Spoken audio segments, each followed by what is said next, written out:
Good evening. I'm going to call the August 14th meeting of the City Council to order. We're going to start with an invocation, and then we'll have the Pledge of Allegiance after that. Okay, there we go. So would you please stand? Let's pray. Heavenly Father, I thank you for this wonderful opportunity, Lord. I thank you for allowing us to freely come here and to delegate the city, God. Please be with our leaders, Lord, as they turn to you, Lord, for guidance and direction, Lord. I thank you for the officer-involved shooting, Lord, that the officer was safe. We don't know all the details yet, Lord, but I thank you for that. Just please bless tonight and allow everyone to be heard, Lord, and that also we turn to you for guidance. Amen.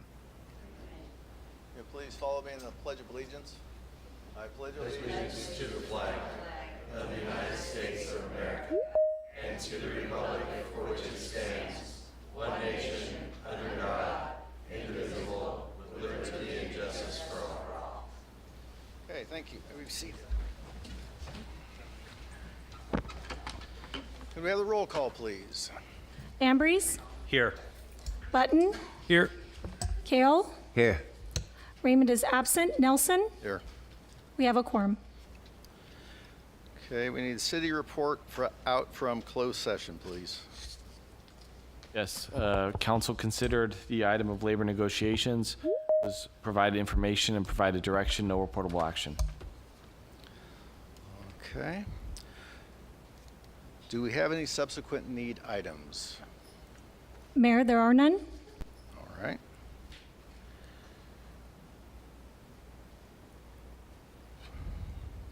Okay, approval of the agenda is posted. Need a motion for that effect. Motion to approve the agenda. Second.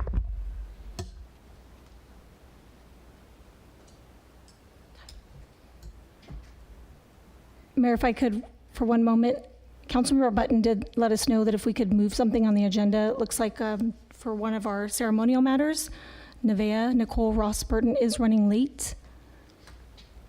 I'm okay with that. Everybody okay with that? Would I just need to change it as amended? Sorry. Thank you. Okay. So, motion by Ambrose, second by Button. Kale, Yes. Ambrose, Yes. Button, Yes. Nelson, Yes. motion passes. All right, so when she shows up, we'll fit her in here. Okay, so then we're going to move on to our second ceremonial item tonight. It's the oath of office for our new police officer. And the city clerk, Mr. Billings, will administer the oath of office to Roberto Vargas.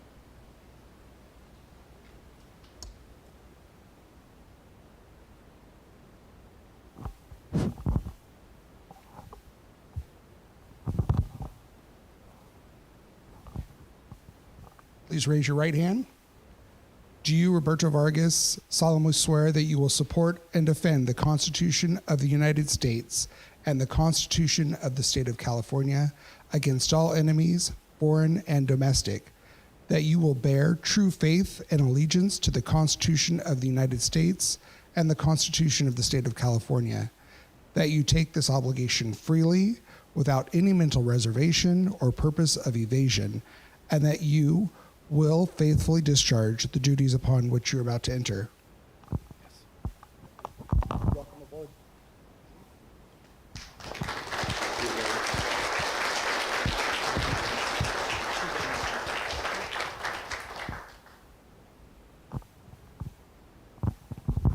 Come on up. You get to stick daddy. Or uncle. Okay, uncle. That's even better. I like nieces. Come stick your uncle.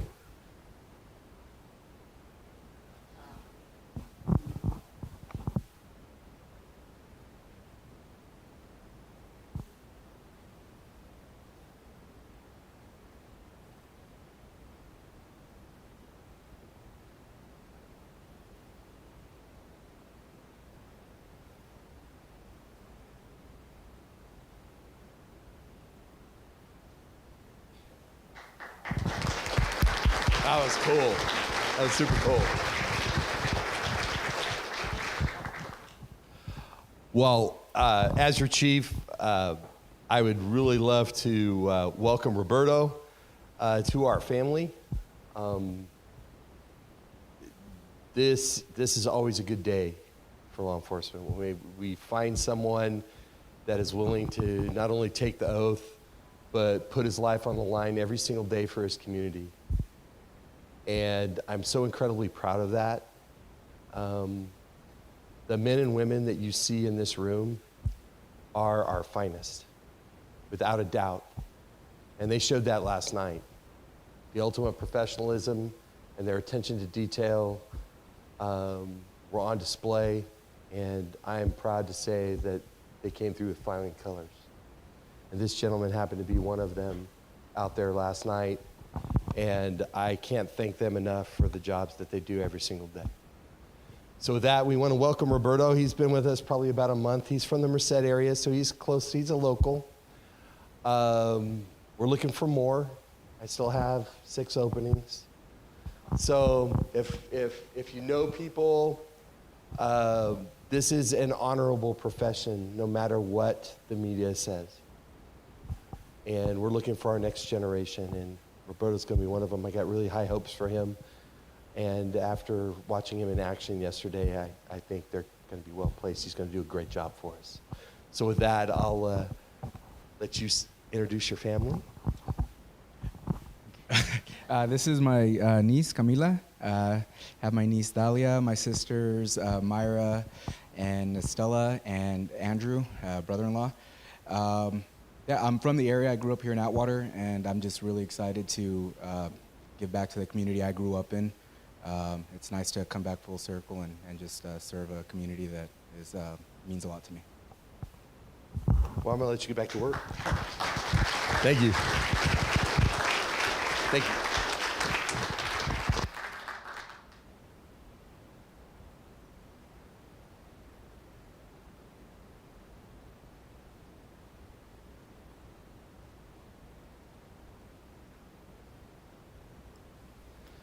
Okay, yes, welcome back to Atwater, Roberto. So next we have a presentation. The mayor, myself, and the city manager will be receiving a presentation from the Atwater Winton Lions Club. Come down.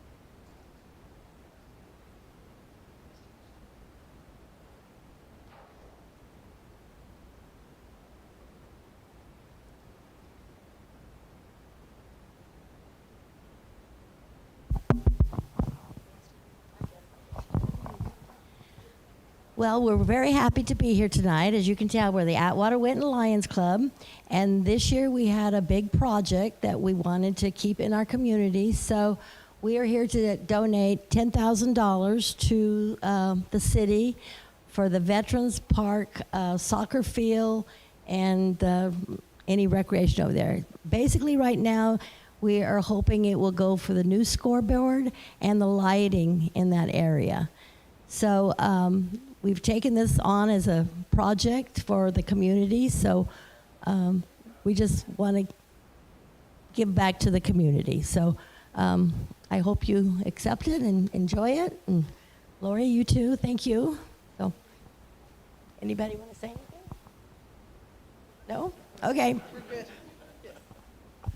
Well, on behalf of the City Council and the city residents, we want to thank you very much for your generous contribution. I understand there might be more in the future, so that's always a good thing, and it's good to see local people working for the betterment of their community. We always like to see that. So, all right, thank you.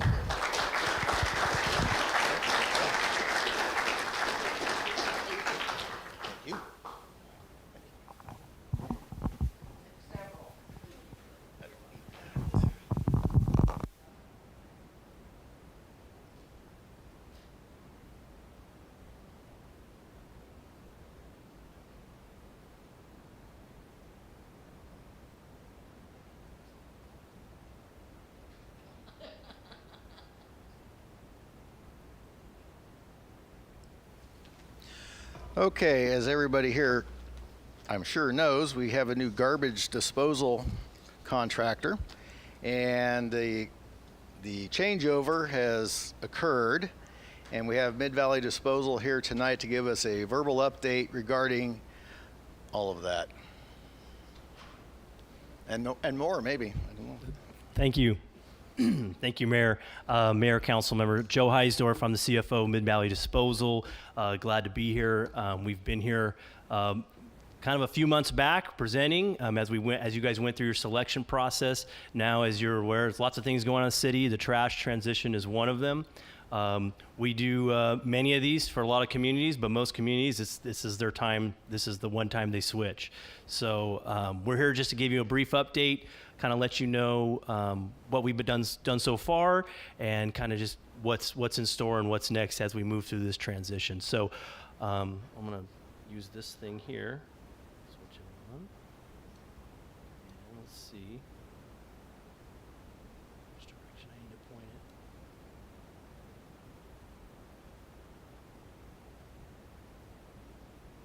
Figure out which button it is, right? It's got to be one of the buttons. Yeah. Should be the one that goes down, point down. Yeah. There you go. Right there. Perfect. There we go. Just got to figure out which direction to point it.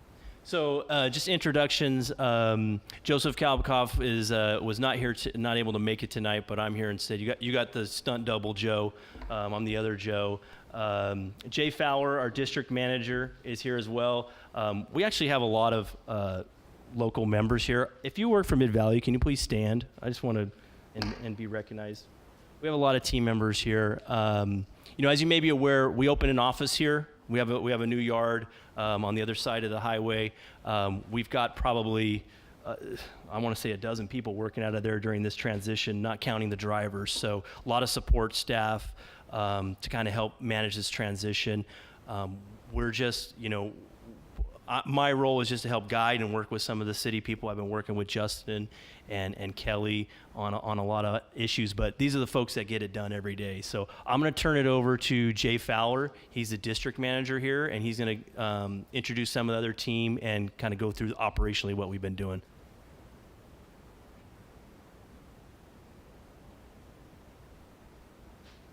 Pointed at Justin. Great. Good evening, Council. Jay Fowler, District Manager, Mid-Valley. So yes, we do have part of our team here, including our drivers. So Albert, Raymond, Johnny,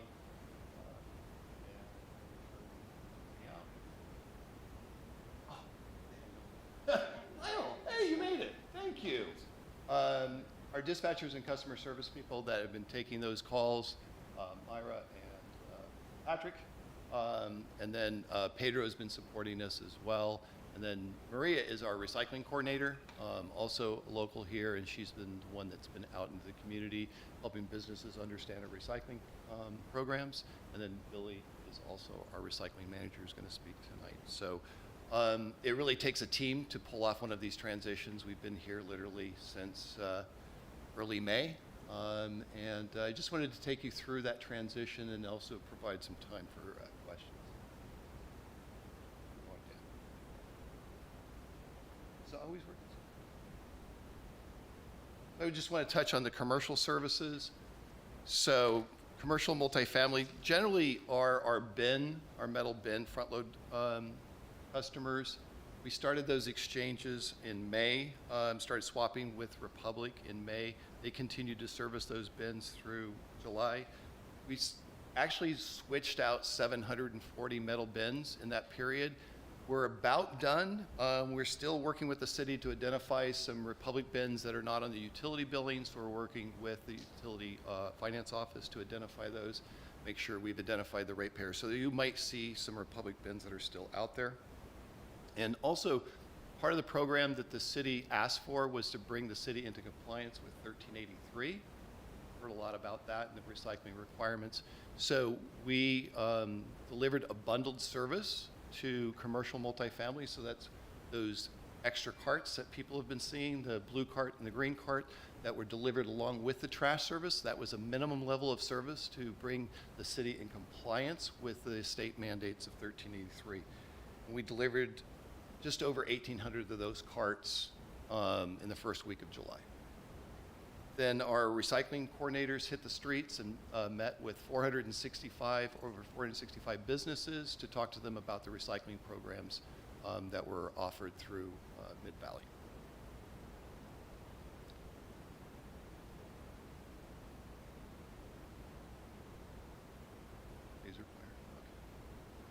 Residential went from a 2-cart system to a 3-cart system. We waited until the holiday passed, the 4th of July holiday, and then we went through and systematically exchanged about 22,000 carts is what we delivered, and then we picked up about 14,000 carts from the residents. We know that there's still carts out there. We see them every day. That may have been because they weren't there. Maybe they weren't at home at that time, or they had an extra cart. So we've picked up another 574 carts since that initial rollout was completed, and we continue to get calls to come and pick up those carts. We'll just continue to do that. Part of the transition plan was also to rebalance the residential collections that are done through our side load vehicles. And so we carried out a day change in the residential section. We moved about 1,500 homes to another service day to rebalance those. That gives us room for growth. Monday and Tuesday were too heavy, so we really wanted to rebalance that. We also have more commercial carts out there. Also gives us that capacity to pick up those commercial carts. We notified those 1,500 customers through door knockers and some social media as well. We know that not everyone got the word. We would go back and we would talk to them again if they called in for a mispick and let them know that their service day had changed. And then I want to talk about something that's coming up is our cleanup event. We really specialize in these to really get out to the community that we're offering a free community cleanup. I was introduced to Ms. Fall, who takes a lot of pride in that event, and we met with them, but met with her as far as the logistics of that community cleanup, which will be scheduled for October 21st at the airport. In addition to the waste collection at that event, we also provide document destruction at that event as well for free of charge. Turn over to Billy for outreach.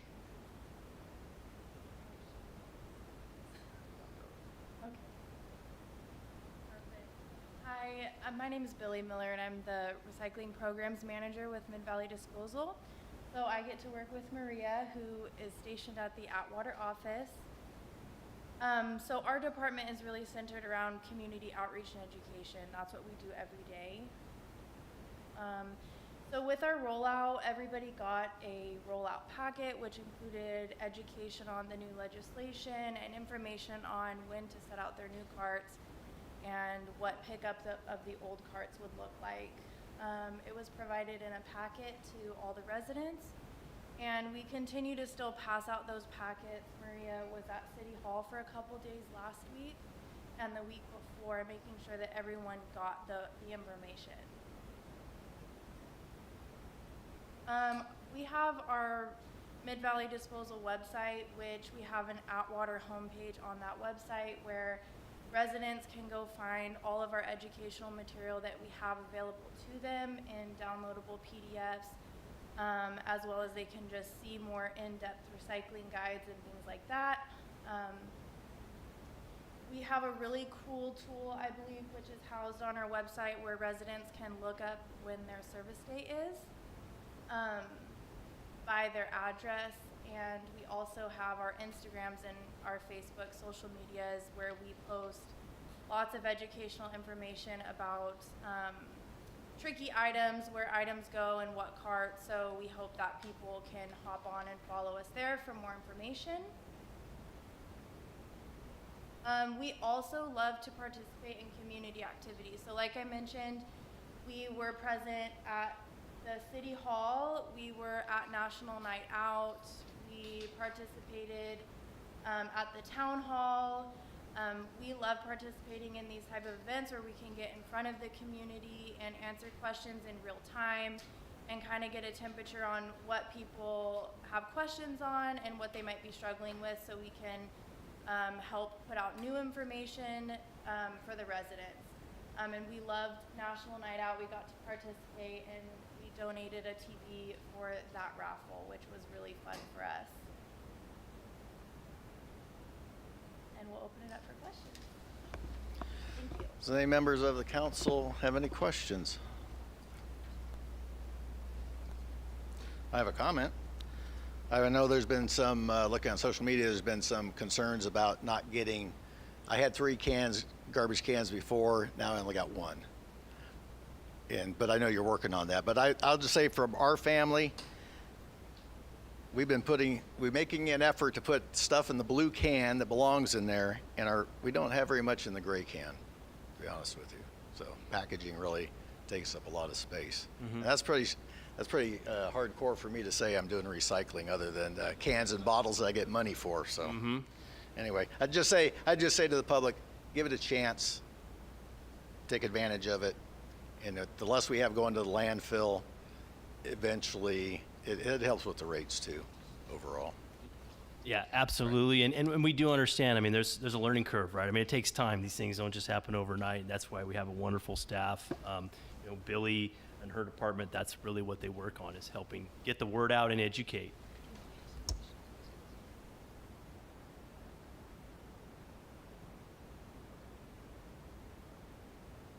Well, I'll just repeat a question that was presented to us at the Coffee with the Chief.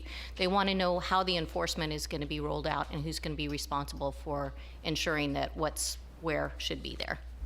Yeah, so that's a great question. So as you probably know, the city has an ordinance, right? So part of the state regulation is not just a contract and a contractor, but to have an ordinance that goes behind it, really requiring people to recycle. That was a state-adopted ordinance. I can tell you, I've seen 30 of them throughout the valley, and they all pretty much look the same, right, when it comes to enforcement. Our approach is to start light and work your way up, right? It needs to be kind of a progressive type of a situation. So if we find something in somebody's can, we're going to tag them and notify them. Hey, just so you know, this doesn't belong in here. If it's a repeat offense, if it's every single week, then there are fines within your ordinance, right? We hope it doesn't get to that. We have smaller contamination fees that can be applied, because the state minimum on the fines is significant, and that's a state regulation. We don't control that. So our intent is to hopefully get the point across, and again, that is something that we will see how hard the state is going to push, right? I mean, really, that's where it comes down from. It's a state regulation, and they have their enforcement branch that will kind of dictate how hard that push is. Right now, it's really just educating and getting people used to the program and really understand the benefits, as you mentioned, the benefits of recycling. So I hope that answered the question. Good. Anybody else? Okay, thank you very much. Okay, And, thank you for having me. I'm glad you have somebody here. Okay, that'll be later. That's the garbage rate discussion. This is not quite there yet. But I'm glad you have staff that's here actually in Atwater. We appreciate that. Absolutely, and we know that makes the most successful operation, right, to be local. Great, thank you. Yeah, if you have questions about your garbage service, these folks are here. You can meet with them outside in the lobby afterwards. They're open to that. So, okay.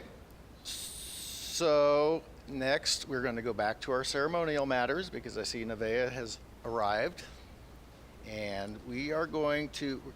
Councilmember Button is going to recognize Nevaeh Nicole Ross Burton for encouraging confidence and character regarding accessibility awareness among students and teachers.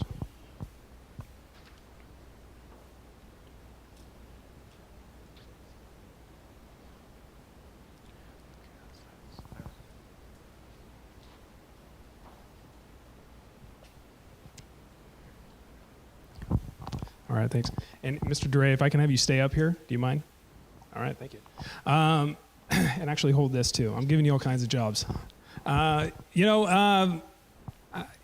try to remind myself that, you're a representative for not just a district, but for Atwater. To me, the biggest part of being a is just trying to listen to people and try to be engaged and get out there and be a part of things, and because you don't know everything as a representative, and in fact, it's quite the opposite. The residents of Atwater are the ones that, if they're willing to speak up and care about something, they can create a lot of positive change.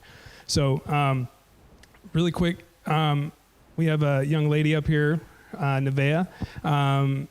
She is a total spitfire. When I got to meet her, I immediately realized she was quite the personality, quite the sense of humor. And my wife teaches at the school that she's at, and she was actually one of the people that said, if you get a chance, you really got to meet this girl. And Mr. DeRay invited me over for a TED Talk program that he ran through his history class, for economics class, right? Government class, one of those. And actually, really briefly, if you want to just explain what you were doing with that and why you invited me, if you want to just maybe give an explanation. So I'm a teacher at Atwater High School, and all year long, their final is to come up with a 5-minute TED Talk. So they can pick whatever they want as long as it has to do with government or economics, which is everything, right? And so they get to choose the topic as long as it's related to that. And Nevaeh picked to have more accessibility, right? So that was the topic that she talked. Now, one of the things that I do to help encourage the students to give them a little bit more motivation is I bring in people to observe. Well, I asked Mr. Button to come on in and just sit and observe and watch. And I let him know, hey, we got government officials coming in to watch, so you guys better be on your game. And he came in and he listened to her presentation and then talked to her afterwards, and something came of that.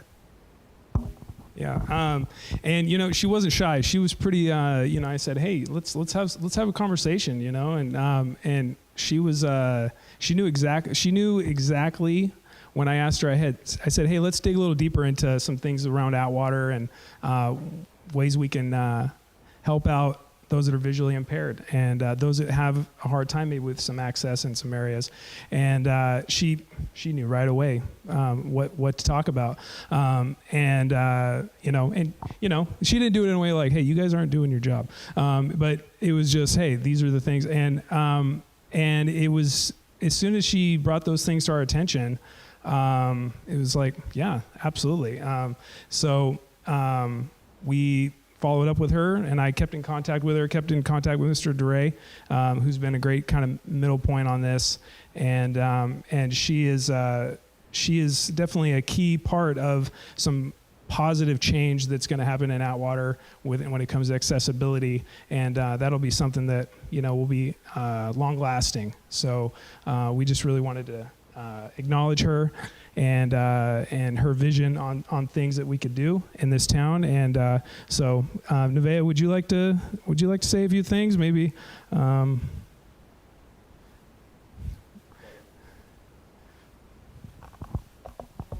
I'm really glad that it got passed by. With me being visually impaired, Winton Way is not safe for me to cross. So I thank everyone for coming together and getting everything accessible. Well, Nevaeh, you want to open this up. So the city of Atwater, we'd like to, Nevaeh, and we just want to make sure, Nevaeh, that this is also in, our staff was able to get this in Braille, so you'll be able to, anytime you want to go back and look at this achievement. So Nevaeh Nicole Ross Burton, for your encouraging confidence and character regarding accessibility awareness among students and teachers. The city of Atwater would just like to acknowledge you on August 14th, 2023. Thank you.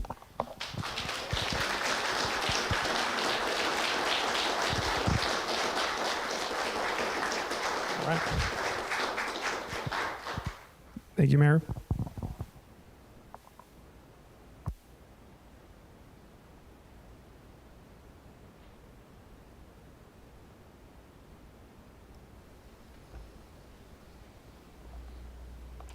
Tyler, thank you for bringing that to our attention.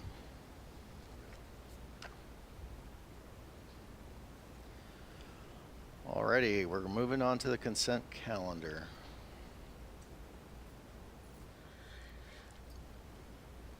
Sorry, that was just really nice. Background information has been provided on all matters listed under the consent calendar, and these items are considered to be routine. All items under the consent calendar are normally approved by one motion. If discussion is requested on any item, that item will be removed from the consent calendar for separate action. All right, I am going to open public comment now regarding consent calendar. Are there any members of the public inside the chambers who would like to speak regarding any items on the consent calendar? If so, please come to the podium now. It's only on the consent calendar.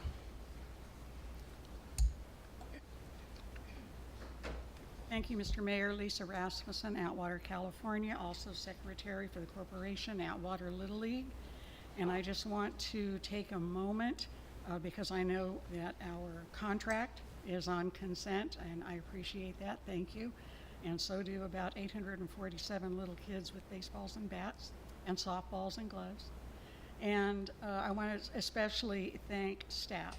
I really want to thank Janelle and Stephanie and Eugene in the rec department and Christine in the rec department. They have been forthcoming with information. They have been timely, and I know it might have taken a little while to get this to fruition, but you have made a lot of kids and a lot of adults very happy. And so we thank you. All staff, we thank you. Thank you, council. Thank you, administration. Okay, thank you for your comments. Anybody else have anything on the consent calendar? Okay. So are there any items on the consent calendar that the council would like to remove for separate discussion and possible action? I'd actually like to remove item number 5. Okay, item number 5. Now, if you pull that off there. Okay, so I'm going to close public comment now and ask for a motion to approve the consent calendar as amended. I'll make a motion to approve the consent calendar as amended. Second. Motion by Kale, second by Button. Kale? Yes. Ambrose? Yes. Button? Yes. Nelson? Yes. Motion passes. Okay, item 5. Approving the First Amendment to the use agreement with Atwater Little League regarding use of city fields for organized baseball, softball, and t-ball activities. Thank you, Mayor. This contract started in the development stages at the Recreation Department, as Lisa mentioned, with Eugene and Christina. And then Public Works Director Justin and myself met with Lisa and Craig to discuss what their request was and how that would impact other uses at those fields. The contract before you is the same term. Their previous contract is still in effect and through 2026, but due to the fire that they incurred, they were asking for a time extension on some of their obligations for what was outlined in the first agreement. Also in this new agreement will be the use of 2 additional fields, which is Fireman's Memorial Ballpark and Veterans Ball Field. And then, as Lisa did mention, this Little League does provide public benefit to the use, so there will be no fee associated, but there will be some upkeep and maintenance to these fields, and they will also be required to schedule the use through our program or our scheduling app, so that way anybody else that wants use of these fields has the same use, and they will not conflict with current uses at, for instance, Fireman's Memorial Ballpark and Atwater High, who currently use that. So I'm open to any questions.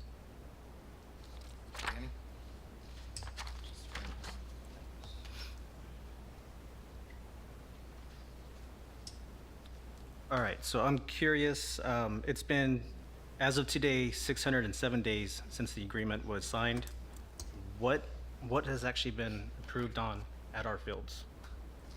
And I'll let our Public Works Director, I know he's gone out there and monitored it, as well as there are some upkeep that has been done, but then future wear and tear has also taken its toll. So he can give us a better idea of that for you. Yeah, Danny, they have they repaired the overhang of the dugouts on Raponte and Raymond. They got thrashed since they've done that, so they're repairing them again. They are in the process of repairing the dugouts for Mayaki and Raponte. They reseeded the infield at Raymond. We have taken over the mowing of all the grass and the irrigation repairs, and they took over the portable restroom rentals when the city didn't have the bathrooms out there. All right, so remind me again, which field is right off of Bellevue there? Is that Raponte? The softball one, the 250? Yes. Yeah, that's Raponte. Okay, so you said the dugout was repaired in that time frame? No, those dugouts, they are in the process of repairing. Gotcha, in the process, okay. And then I understand it's been roughly 220 days or so since the fire that damaged a lot of their equipment, but that's still a little over 300 days that some of the stuff hasn't gotten taken care of. Especially if we're maintaining the fields ourselves now. It's bringing more questions to me here, and then I'm trying to think about this with multiple caps on, as a council person, as a parent who participated in Little League last year, and as well as a resident of Antwater. Personally, from my experience and my child's experience, last year was a complete disaster, and it wasn't just because of equipment that may have been burnt up, but scheduling was just terrible. Communication wasn't there, and again, the fields. I understand our parks team is working on that now, but if the ask is for additional fields to be used, but you can't maintain the ones that we're currently having an agreement with you, what incentive is the city getting by giving you these extra fields? I don't know. Are there any other questions, or am I going to continue going on here? I've been a big supporter of Little League. 2 years ago when this contract came aboard, I was one pushing for it. So it's not like I'm sitting here picking on them. Just today, I wouldn't be able to vote yes on this. To me, there needs to be more communication.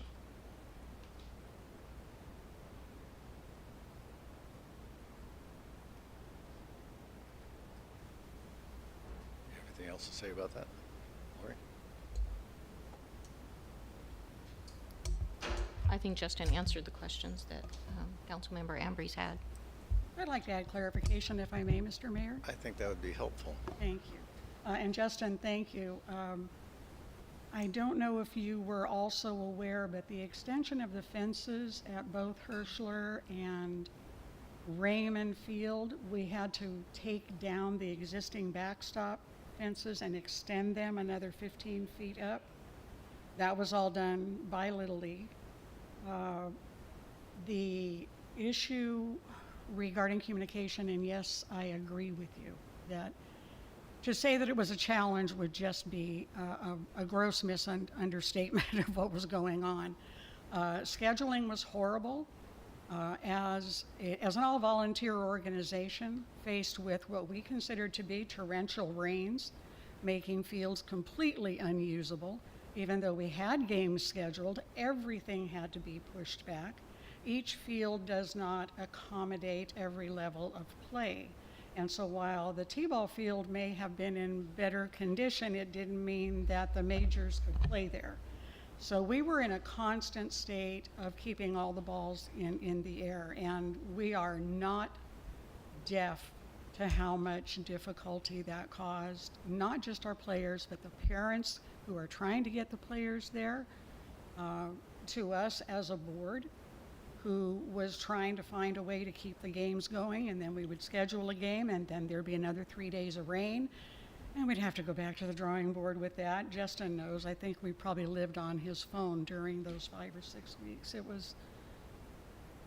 was a challenge. And I don't know that we could have met that challenge because we can't control the weather, but I will say we did our level best to do that.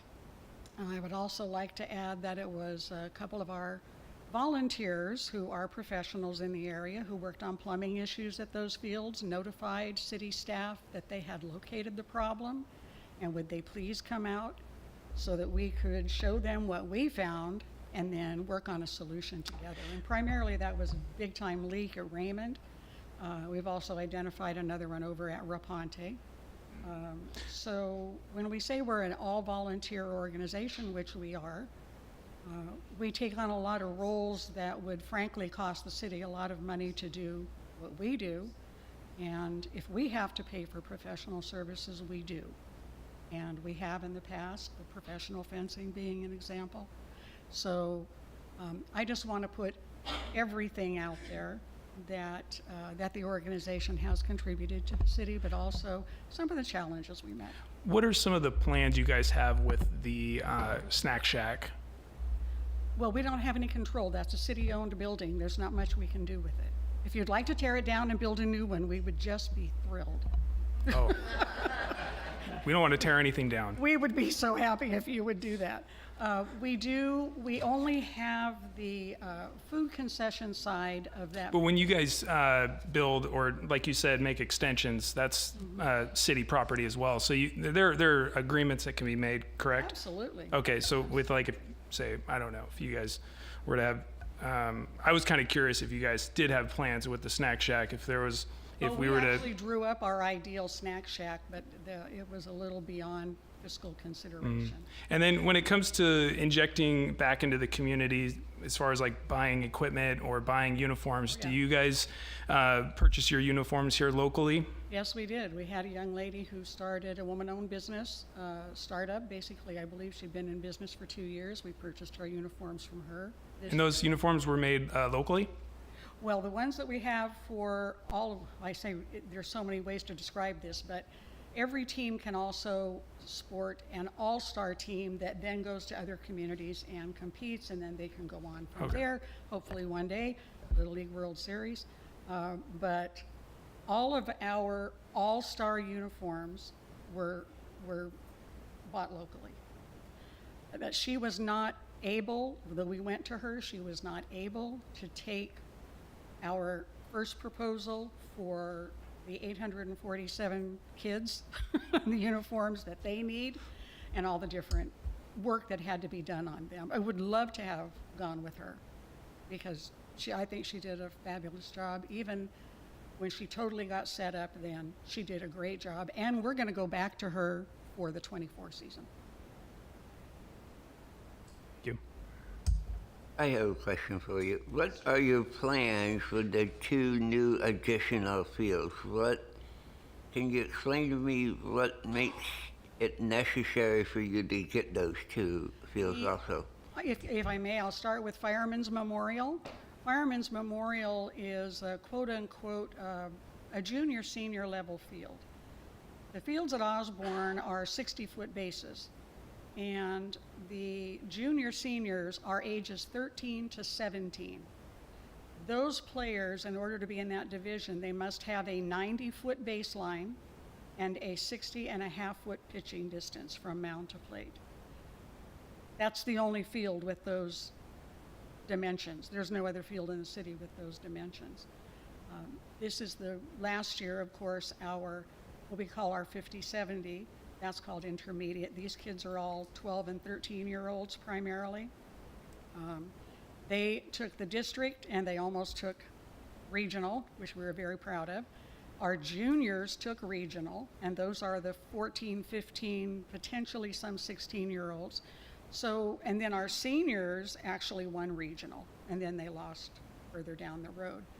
But for the first year to get those larger divisions, bigger kids, bigger field requirements, in the first time to bring them out and have them go as far as they did, I think it speaks volumes for the kind of young people we have in our community, for the talent that's here that our organization wants to nurture, but we need the right equipment to do it, John.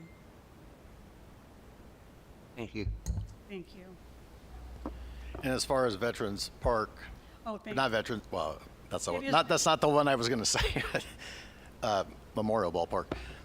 You're not looking to do it all the time, but you had explained to me earlier that we lost out on several tournaments coming here to Atwater, and our folks had to go out of town and spend their tax dollars, spend their dollars for Somewhere. yes, we did. We did not benefit. We did not benefit in Atwater from tax revenue from other communities coming here because we didn't have the access to that field. And if those fields are available, our division, because of how well that upper division did, even though it was our initial year getting out there, we will have first choice for bringing all of the district-wide and perhaps even 2 regionals right now, tournaments coming into Atwater because we'll have a facility, knock wood, we'll have a facility that can accommodate all those people.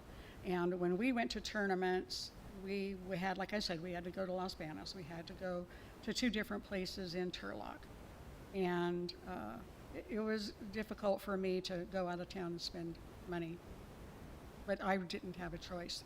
We're anticipating those championship tournaments are going to bring people into this community. We're going to have to find places for them to be housed when they get here for a 2 or 3 day tournament. If we get the seniors, it'll be a 5-day tournament. That's a lot of money to come into our community. Even if they bring their trailers, they're still going to run down to Save Martyr Food for Less and get everything they need for a week. So we're really anxious to get that kind of revenue flowing back in our direction. Mayor, if you don't mind, entertain a couple more questions. Other than the tournaments this season and last season, how many games or how many teams actually played out of town? And again, not talking tournament-wise, I'm talking regular just season. talking regular games? Yes. The entire senior division played out of town. They have 3 full teams in the senior division. They played all their games in Las Banas and Turlock, at Pedretti, actually. They had 2 games at Pedretti. They had 4 games out in Las Banas. Our junior division had 6 games in Las Banas and 2 games at Pedretti. And our senior softball, the older girls, they played all their games at Pedretti. We had 2, if you want to call it scrimmages, they're not really keeping that much of a score, that were played on Raponte. But I don't mean to sound negative this way, but depending upon the importance of the game, they weren't coming here. And was that mainly because we didn't have enough teams to? It was mainly because we didn't have a field to accommodate. And even though we tried with Miyake, we tried with Raponte, the way that field is posted with those bags, it's sometimes just not safe. Sometimes the bags don't stay where they're supposed to stay. And those are big kids and they can get hurt. And some of those big kids are already playing on junior high or junior varsity or maybe a varsity baseball team somewhere. And the last thing they want to do is get hurt. And I didn't touch on veterans, but I'd like to, if I may. Well, actually, just really quick, you guys have a board meeting coming up, correct? Wednesday. Okay. I'm just all invited. Yeah, I'm kind of just curious. Maybe this to be tabled, and we can have a better timeline of some projects that you guys are interested in working on as part of the partnership with the city. I think we've already detailed our projects, haven't we? Are those in the what are those that you guys are going to improve? In our original agreement, Tyler, we have the dugouts on Raponte. There are bleachers. There's one really nice set of bleachers on Raponte, but the other one's just completely falling apart. But rather than replace it with wood, we want to either take the one that's in the backfield on Miyake, Justin, is that right? Move that one that's not being used because really weeds are growing up around it. And if we can find some way to drag it back around and put it on the other side to mirror the same kind of bleacher that is on the first base side, the third base side will look exactly the same. Okay. We are also, before the season even starts, we are repairing all of the dugout ceilings. Those are pretty bad. I'm sorry, I don't want to cut you off. I think I'm gonna be with Dan. I'd like to kind of see how this board meeting pans out, see where leadership is with, yeah, there could be, if I'm not mistaken, I mean, a board meeting changes, seats can change, that sort of thing. So it might be good timing to maybe have some really drawn out listed projects that you guys can agree to. And I'd also like to kind of hear maybe in writing what you guys might be interested in doing with the Snack Shack, and just at least what your guys' projected ideas are. The projects, again, and Lori, correct me if I misstate something here, but as far as fleshing out projects, that is part of an agreement, correct? The projects are outlined in the agreement, the timelines are not. Right. And just for clarification, they are still in current contract. Yeah, but I don't see like, I've looked at, so. yeah, and I've looked at the packet. I don't see any dates or timelines or anything like that. So maybe, that would be something I would be interested in. So. Well, what we're given, if you pardon the phrase, a drop dead date. 2026 is the time by which all of those projects have to be completed. Clearly, we can't do all of them at one time, and so they have to be spaced out depending upon weather and opportunity to be able to get in there and do it. We're not going to paint in the middle of a rainstorm. So those factors all do have to be weighed in, but they're already on our schedule for what we're going to do and when we're going to do it. I think, and I don't want to, Mayor, I don't want to take too much time on this. I think, myself, when you have to understand when these contracts come up, these fields become locked up to the other public, that maybe folks that can't afford to put their kids in Little League, and there are locks put on these fields. So we want to make sure that this is in the absolute best interest of all of the residents of Atwater. So that's my stance on it, and I don't have any further questions. Thank you. Okay. I would like to also point out that Little League never turns any player away, girl or boy, for an inability to pay a registration fee. No one is ever turned away. It is not a financial burden to play with Little League, and it never will be. I would also like to say that the board meeting coming up on Wednesday, your decision tonight was going to be critical for several people who want to take leadership roles. As you said, there can be a change. There's always a change annually. The current 11 members on the board, 6 are interested in returning. There will be muscle memory, if you will, regarding the board, and those individuals are very familiar with the obligation that Little League has to the city, and I think they're in agreement with the timelines for meeting all those dates. So I would encourage you, and I would plead with you to vote yes. But you know what? You don't ask the question if you can't take no for an answer. I would just say that I was kind of curious why it took so long to come to an agreement. My understanding, this started before the season started, and now we're well past the season ending, and why this couldn't have been done sooner. It's a simple contract. It's a simple contract. This is not for over 9 months now. This is not a public works contract. This is fairly simple. Yes. So, I'm frustrated by that. Let's just put it that way. As am I, because we worked diligently for 9 months to get this amendment to our existing contract, our 30-year-old contract with the city. Okay, Mr. Ambrose, you have a question, comment? You know what? I'll actually like to make a motion to postpone this until the first meeting in September, waiting for Little League to actually come back with the general plan on how they're going to actually use these fields and accomplish their tournaments and so forth. About all I can say is we're going to play. I'll second. Okay, before we vote, we're going to open this up for public comment. We have a motion, that's fine, no problem. We're going to have public comment now. The three To answer your question, Councilmember Ambrose, I just want to say that how the fields are going to be used, we play baseball and softball. That's how they're going to be used.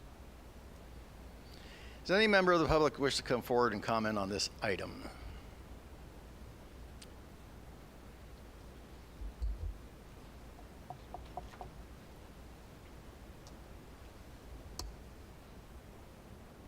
Linda Dash, Atwater. I didn't plan on speaking about this item, but I've been a proponent of sports for youth for many, many years. I myself have been a victim, like Little League. We had a Memorial Speedway that was torn up by your city out in the park. I think I sent some pictures of what it would have looked like. It brought in a lot of folks from outside of the state. We had state races. It was for go-karts. And it's, I don't know now, I think the property was sold and the city put the money in their coffers. Sorry, I'm speaking. Excuse me. So I just kind of wonder, I asked about 2 or 3 weeks ago, a month ago, what do you have, you folks have against youth sports? Sports is good, keeps kids off the streets. It's a great thing. So think about it, and I can understand, Danny and Tyler, you have your feelings about it, but these kids would like to get on their uniforms and, start hitting some balls. Thank you. Anybody else in the audience wish to comment on Little League contract? Okay, seeing nobody else come forward. Any further comments, questions from the council? Okay, we have a motion to postpone till the first meeting of September. Second. Janelle will call the roll, please. Motion by Ambrose, second by Button. Kale? Yes. Ambrose? Again, I understand the general plan is to play on the fields, but what's the actual plan to make everything work together? So I vote yes. Button? Yeah, and I just want to make sure I clarify. I played ball here a lot of years. Really enjoy Atwater Little League. I think it's a great organization. I just want to make sure we're putting in the best interest, making sure we connect all the dots, and it's in the best interest for everybody in Atwater, and we're doing our due diligence. So, yes. Nelson? Well, I think this is dragged on long enough. There's no need to drag it on another month, so I'm voting no. Motion passes. Okay, this item will come back for the first meeting in September, whatever day that is. Okay, so we have finished with the consent calendar. We are now on to public hearings. A resolution approving a rate study and adopting new rates for solid waste services. Before we open the public hearing, I would like to ask our legal counsel to explain the requirements of Proposition 218 governing this public hearing and the proposed adoption of the solid waste, organics, and recycling rates. We are now on to public hearings. A resolution approving a rate study and adopting new rates for solid waste services.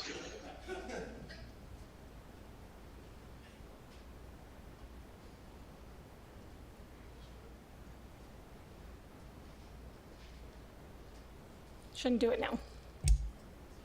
All right, thank you, Mayor. This public hearing was set in compliance with Prop 218. The city mailed the notice of the public hearing to the record owners of property subject to the imposition of the property proposed solid waste rates and to tenants directly liable for the payment of such rates, i.e. customers of records who are not property owners. I think it was to over 8,000 properties. The date and time of this public hearing is not less than 45 days after the city mailed the notice pursuant to Prop 218. The purpose of the hearing is for the City Council to hear all testimony and consider all written protests concerning the proposed solid waste rates increase. It is also held to determine whether there is a majority protest to the proposed rates and whether to proceed with the adoption of the proposed rates. Property owners and tenants are not required to provide oral testimony at today's hearing. However, if they wish, please be advised that oral comments do not qualify as written protests under Prop 218. In order to be counted, the protest must be in writing, state whether it is in opposition to the solid waste rates increase, include the location of the identified parcel, either by address or APN, and include the name and signature of the person submitting the written protest. Again, this is all pursuant to Prop 218. Any protest submitted by email or other electronic means will not be accepted as a formal written protest. They need to be made prior to the public hearing time the public hearing is closed by the mayor, and they can still be submitted to the Deputy City Clerk, Janelle Martin, at any point prior to the time the hearing is closed. If written protest against the proposed rates increase is presented by a majority of the owners of the identified parcels, upon which the charges are to be imposed, or tenants directly liable for the payment of such charges, the city council may not impose the solid waste rates increase. If there is no majority protest, however, the city council may impose the proposed rate increase. Pursuant to state law governing Prop 218 and determining whether a majority protest exists, only one written protest per parcel may be counted. That's all my comments. Thank you, Mayor. Okay, thank you for that. So the public hearing will be conducted in the following manner. 1, city staff will first provide a presentation explaining the proposed rate increases. 2, after the presentation, the city council will open the public hearing for any person wishing to speak on this item. 3, after all oral testimony has been heard, the city council will close the public hearing and, if needed, have a short recess to determine if a majority protest to the proposed rates increases has been received. Only those written protests submitted prior to the close of the public hearing will be counted. Number 4, if you wish to speak on this item, you will be given a maximum of 3 minutes. Janelle Martin, Deputy City Clerk, will be keeping time for each speaker. You will be notified when you have reached your maximum allowed time, just like any other agenda item. To facilitate the discussion and in keeping with the Brown Act, any questions from the speakers will not be answered during the public hearing. We will now provide a brief presentation on the proposed adoption of the solid waste, organics, and recycling rates. Then I will open the public hearing. So presenting tonight is Justin Vinson, the Public Works Director. Thank you, Mayor and Council. Just really brief. I know we've talked about this at length. I just wanted to reiterate how the council and the city work to get the lowest rates possible for the customers. Instead of negotiating an extension with Republic Services, council and staff released an RFP for sanitation services and awarded the contract to Mid-Valley Disposal, who had the lowest cost of service. And if it wasn't for SB 1383, we believe we would even had a reduction in rates. But due to SB 1383, we obviously, the cost of service went up, so that's therefore the rates went up. The city is also using the fund balance to spread the increase over 2 years instead of 1 to soften the increase to the customers. Luckily, we had a $2.5 million fund balance, so we were able to do this. So instead of increasing the cost of around $14 the first year, we could spread that over 2 years. And that's just for the residential. For the commercial was even more, just depending on whatever service they had. I can answer any questions, and Wilden, the financial consultants on the line, they can answer any questions from the public or the council as well. Thank you. Okay, let me ask you a question. So if there's questions, if a speaker has a question, we're not going to answer those unless a council person wants to ask for clarification afterwards, after the public hearing. Okay, all right. All right, so we will now open the public hearing. We will hear from anyone who wishes to speak. Do we have any speaker cards? Are we doing that today? Speaker cards? We do not have any speaker cards, Mayor. Okay, so if you have any questions about, if you have any statement to make about this, now's your opportunity to come to the podium and ask. State your protest, whatever.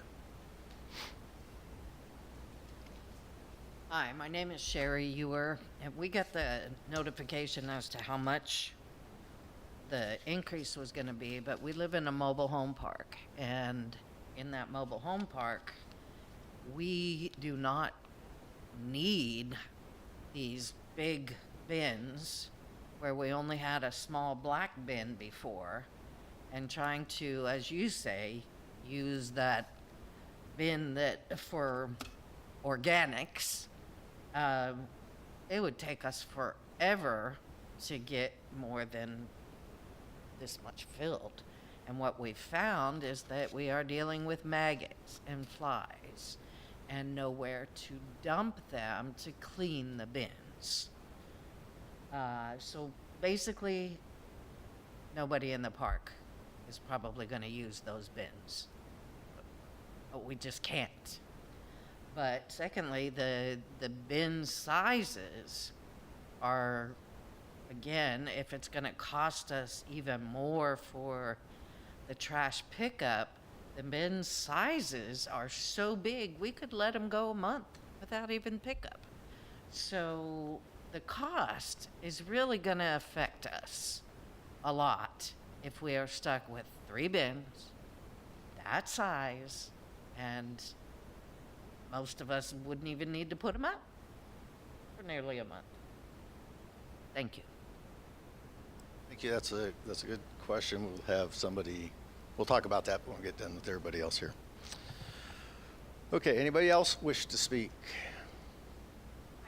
Good evening. My name is Linda Jefferson. I'm a retired speech pathologist. And my concern is the same thing you had. My bins are not full. I could go a month before they would be full. And for this increase to take place would be just money that I would be just throwing out. If I'm not using the bins, I don't have a full trash can. I don't have a full solid waste can. And it's just sitting there. And you want to raise the rates. To me, that just is not okay. So that's my take on it. Thank you for your comments. Anybody else?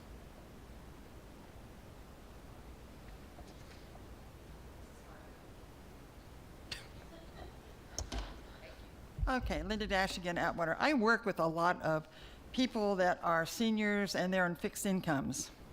I work with them every day. A lot of them are being run out of their homes because the landlords raised their rent, and now you're raising their utilities. PG&E is raising theirs. So, they end up homeless, okay?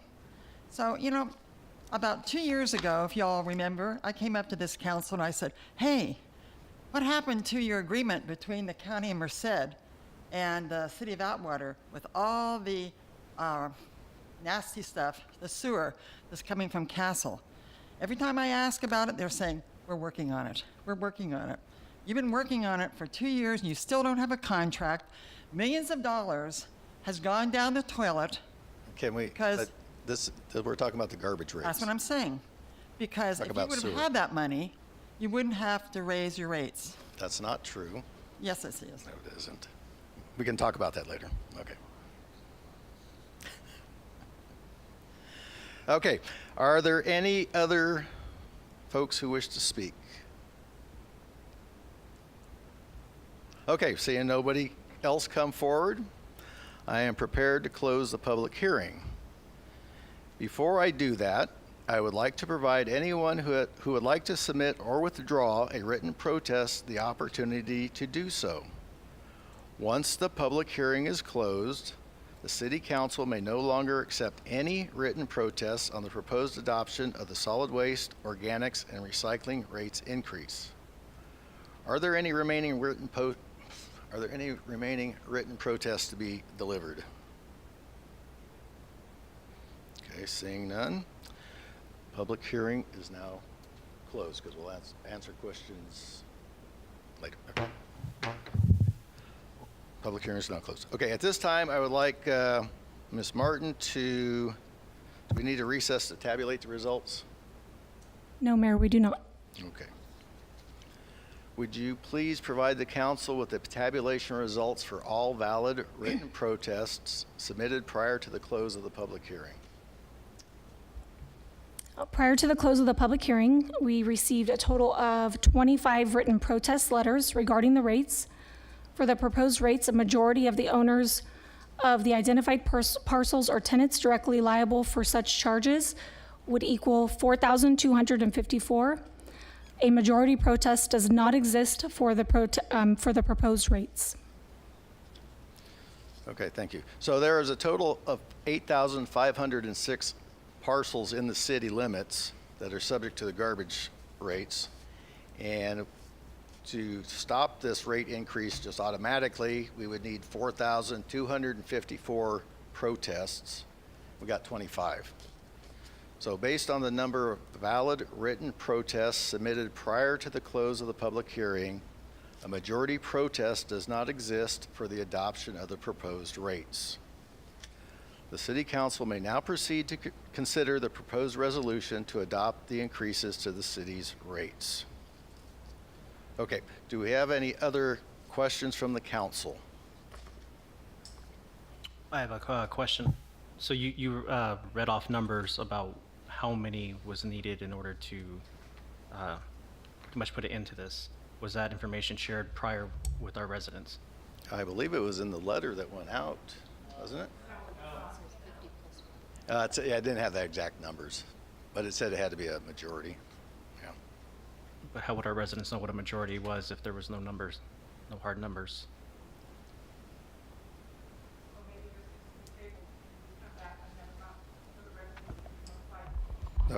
Hold on, no discussion Yeah, from the. I would just say the Prop 218 notices were sent out in compliance with the Prop 218.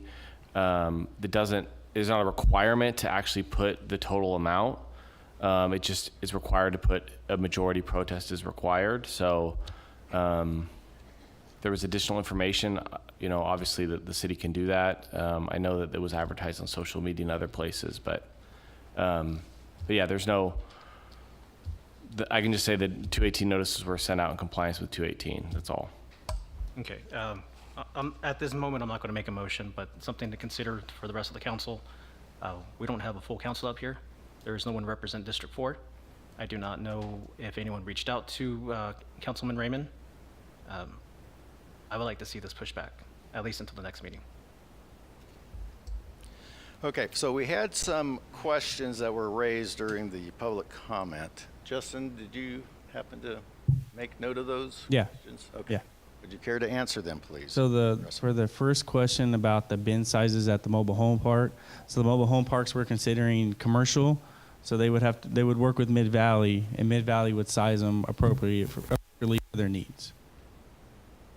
So they're not subject to. They still have to be SB 1383 compliant. Right. Now Mid Valley We're not can. talking about commercial rates here. We're talking about residential. But the mobile home park is considered commercial. This is commercial rates as well in the Prop 218. So I guess my question is, are we charging them a commercial rate as a group, or are we doing it a commercial rate individually? They're getting billed one bill to the mobile home park. The mobile home park Yes. is. And so the owner of that mobile home park is. Yeah, and then the up owner to- will, I'm sure, bill the tenants or. Yes. Yeah, however they're gonna bill them. I would imagine. I don't know. I'm not the owner. Yeah. And then the second comment, I'm not sure if she's a commercial or if she's a residential house. A residential. Yeah, so the residential is the bundled service. That's the only service provided once a week. The garbage has to be picked up once a week. But if people have the normal 96-gallon can and they're not filling it, they could get a smaller can. Is that true? Correct. They can request a 64-gallon can. Does that mean there's an increase in the price that you pay on a monthly basis? Correct. Okay. So people are not aware of this yet. Okay. Yeah. Okay, excuse me, the public hearing is done. We're not having a debate here. You can't, Yeah, the 64-gallon bundle service is on the rate on the Prop 218 sheet. so you can contact Mid Valley Disposal and they will work with you on that. Okay. And then for the last comment about the castle agreement, which yes, is taking a long time, but that comes out of the wastewater fund. So this is just a sanitation fund. It's two separate funds. So the only fund that can cover a sanitation fund deficit is the general fund. So that's the same fund that police and fire get paid out of, and parks and other things. That's the only one that can cover the cost or deficit for the sanitation fund. And then if we do table it, that just means you're losing more money, and we may have to relook at the rates because we projected this to start September 1st. So the longer you delay it, the more losses we take in the fund balance, which means we may have to do an amendment to Wilderness contract as well.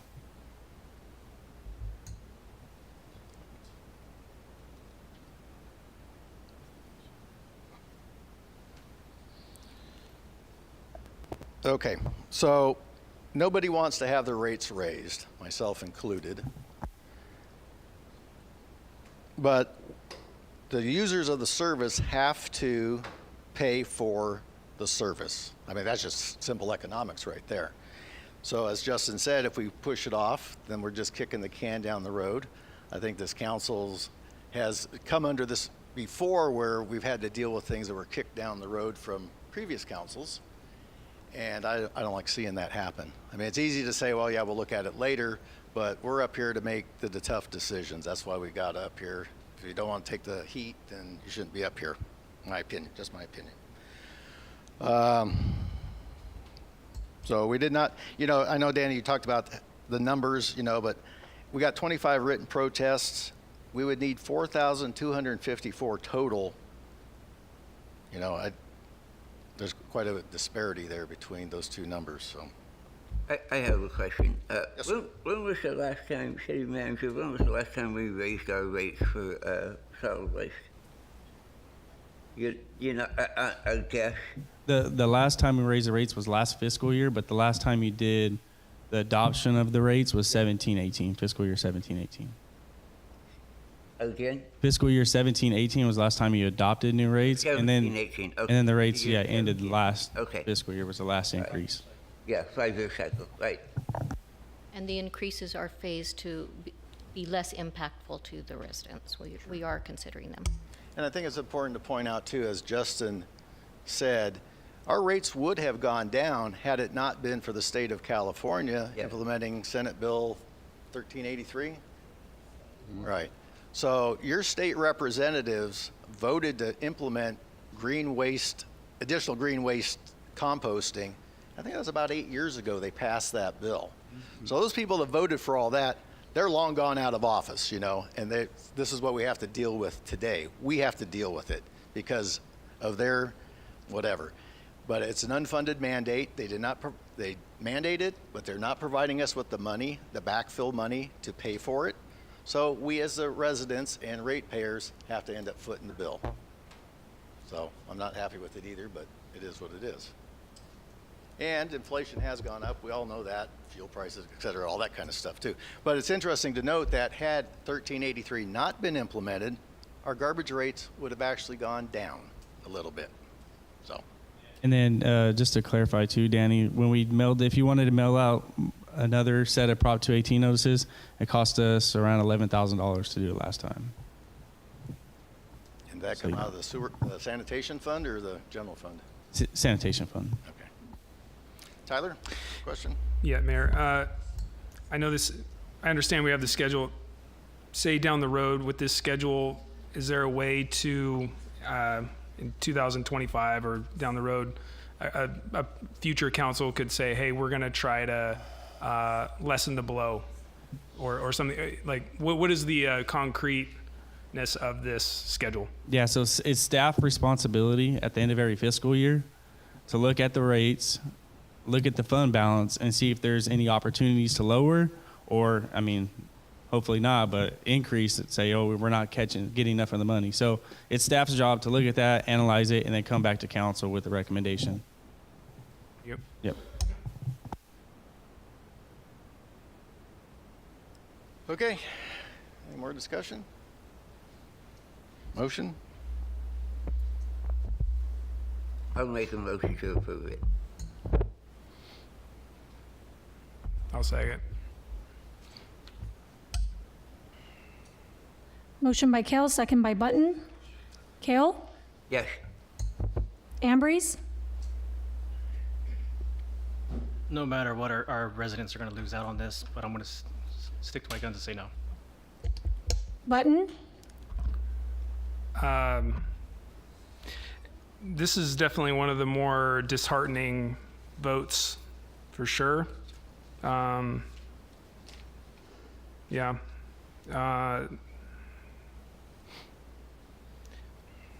Yeah, but California's, regulations and taxes. That's the motto for California. If you don't like it, look at who your state representatives are, vote them out. But I will be voting yes. Nelson? Yes. Motion passes. Okay, thank you for those that came and spoke tonight. I know it's a hard thing to come down here, first of all, and then to come here and speak in a unfamiliar venue. So thank you. We'll just take a little pause here till folks move out.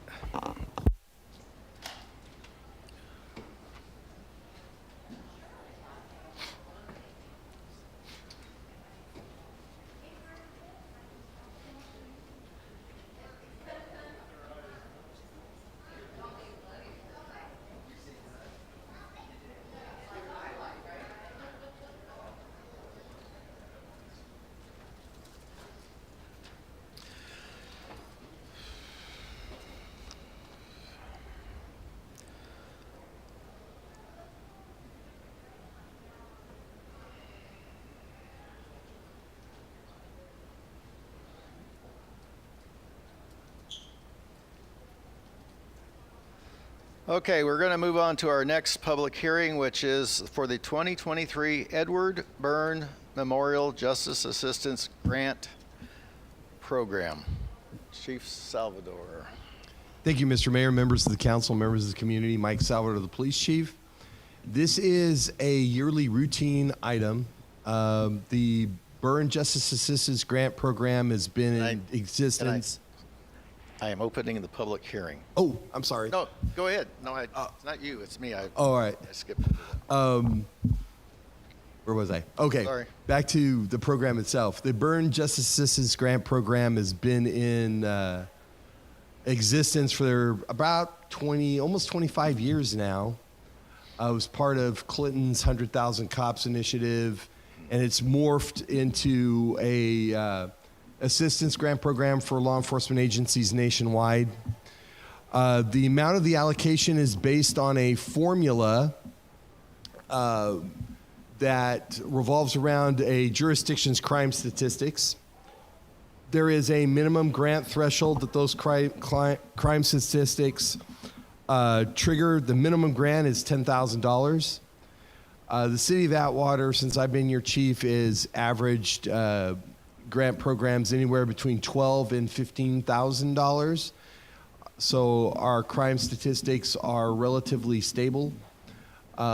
This year, the grant is $14,784. It requires comment from the public in a public hearing. Once that is published, the resolution that you will pass tonight will authorize me to press the grant button to say apply. Once we get the contracts back, we'll be back. City manager signs them, and then we'll move to procurement. I hope to have all of this done before the 1st of November. Well, what we're going to use it for? What are you going to use the money for? Yeah, we're going to use the money this year. This year's grant program is for body armor and tactical armor. Our body and tactical armor is over 5 years old. They were purchased with Homeland Security funding. This grant is sufficient enough for us to replace ballistic shields and our tactical body armor that all our guys used last night. So when we come back for procurement, it'll be another resolution because we just talked about state regulation. We will have to come back and the council will have to approve the purchase of these items as a separate item pursuant to the military equipment law here in the state of California that we talked about here about a year ago. So that's what we're going to use the money for this year. And I'll take any questions if you have them or if the public has them too. Any council members have questions? Okay, yes, we don't. Okay, thank you, Chief. Are there any members of the public who wish to speak on this item? If so, please come forward. Seeing nobody come forward, I will now close the public hearing. Would any council members like to make a motion regarding this item? Motion to approve staff's recommendation as presented. Second. Motion by Ambrose, second by Kale. Kale? Yes. Ambrose? Yes. Button? Yes. Nelson? Yes. Motion passes. All right, thank you with that. Now we're moving on to reports and presentations from staff. Item 14 is Finance Director Employment Agreement. Lori? Thank you, Mayor and Council. Before you tonight is an agreement for a finance director. When our previous finance director resigned in June, we began the recruitment process right away, understanding that the finance director is a key management position in the operation of the city business. We were fortunate enough to have qualified applicants, and the one chosen has over 16 years municipal, public, and local government and public administration experience. She is with us tonight. I'll introduce her. Her agreement in the packet has outlined the following provisions, and I can go through those if you'd like, but it is in the packet. If you want me to read those individually, I'm happy to do so. No, it's fine by me. Anybody want to read it? No? Okay. Anna Nichols is in our, is in our audience tonight. If you want to come up and introduce yourself, Anna. I promise we'll be nice. Yeah, right there's fine. Yeah, just make sure it's turned on. Well, good evening, Mayor, Council, City Manager, and staff. My name is Anna Nicholas. I am very grateful for this opportunity. I've been fortunate to grow my local government career in all Central Valley cities, so very excited to bring that experience to Atwater. I've heard nothing but great things about Atwater over the last few weeks. One of the first things that I'm really looking forward to is getting to know my colleagues and, most importantly, the finance team. So very grateful to serve as your new finance director. Well, thank you. Welcome. Well, not, Yeah. not Well, quite. should the quite council approve yet. the Should agreement? the council approve the agreement? An but, opportunity. ratify If the you have any agreement. questions, Okay. feel free to ask. Any questions? Okay, thank you. Thank you. We will move along here. Okay. Are there any members of the public who wish to speak on this item? Seeing nobody come forward. Okay. My question is, the last finance director left in June. What was she making at that time? And so how much of an increase in pay from that finance director in June till now?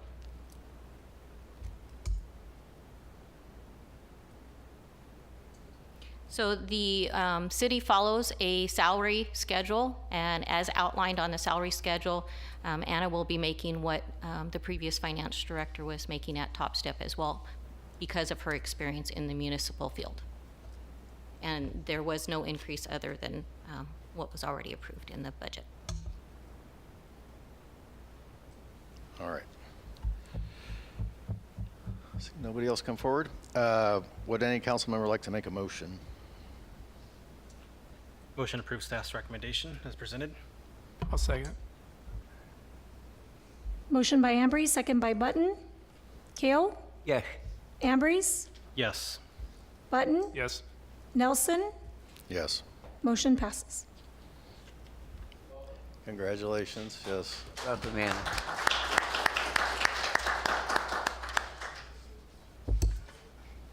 Okay, item 15. Approving the second amendment to the city manager employment agreement. City attorney will provide information. Yes, good evening, Mayor, Council. Where you have before you a second amendment to the city manager's employment agreement. It essentially makes two changes. The first one, it extends the term from December 31 of 2023 to December 31 of 2024. The second change, it adds language stating the city manager shall assist as may be requested and fully cooperate with the city council in the recruitment and succession planning for the next city manager. There are no other changes to the agreement. including any changes in compensation or any other changes. The agreement is otherwise incorporated by reference in whole, except for those two changes. And that's pretty much it. If you have any questions, please ask, but that's pretty much the extent of the changes to the Second Amendment. Does the council have any questions or comments of staff regarding this item?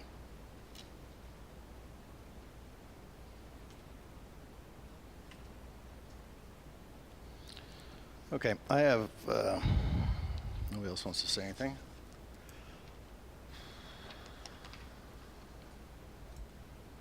I would like to preface my remarks by saying that I regret that I must read the following statement. At a recent council meeting, I encouraged my colleagues to let the public know why they are voting against an item. Since it is my intent to vote no on Mrs. Waterman's contract extension, it's only fair that I explain my reasoning for the vote. I always try to give the people the benefit of the doubt, and I don't want to take anything away from the council or the city manager for what they did to get the city out of debt and back on the road to financial recovery. However, during the past 8 months that I've been the mayor, I have found the city manager, in my opinion, to not be up to the task, and she is not the person to lead the city forward. I have observed firsthand a penchant for procrastination and an unwillingness to be forthcoming with information that the council and the public are entitled to. City council members must have high-level data to make good decisions. However, I have found her to be unable to communicate to the council the executive level information that we need. She has demonstrated to me time and again that she doesn't have what it takes to be the manager of a city of 30,000 plus residents. For these reasons, I cannot in good conscience vote in favor of her contract extension. Okay. So that's my 2 cents. Are there any members of the public who wish to speak on this item?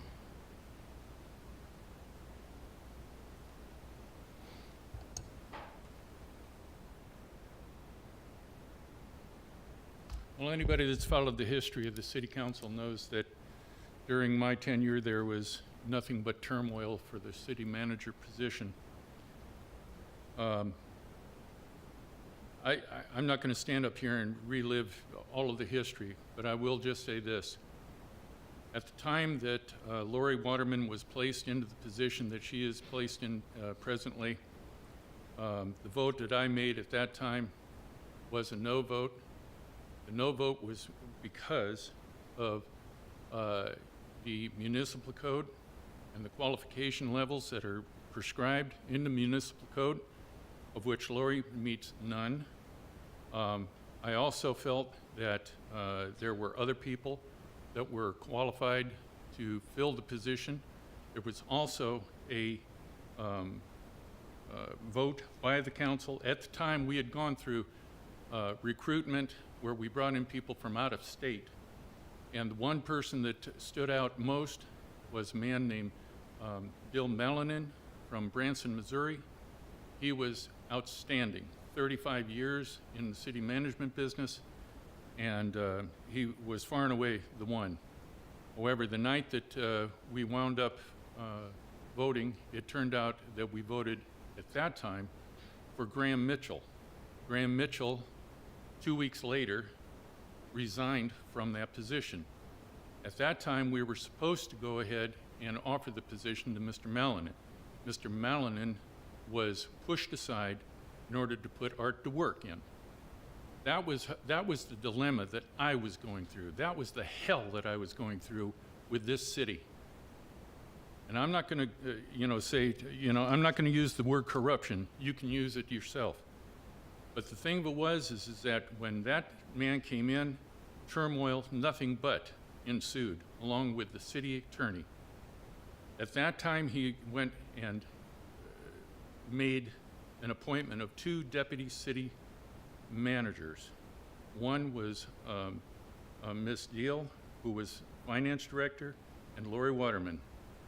In the middle of the night, the last weekend of March of 2018, Mr. DeWerk abandoned the city of Atwater. Lori Waterman was installed and shortly thereafter made permanent. It was a 3-2 vote. I still stand by that vote today. Lori, you are not qualified for this job. There are numerous things that I could stand up here for an hour and read off on why you are not qualified for the job.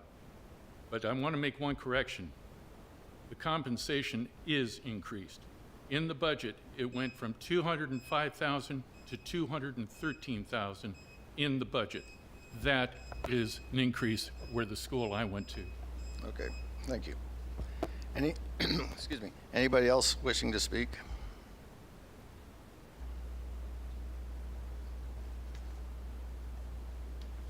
Gabriel Santos.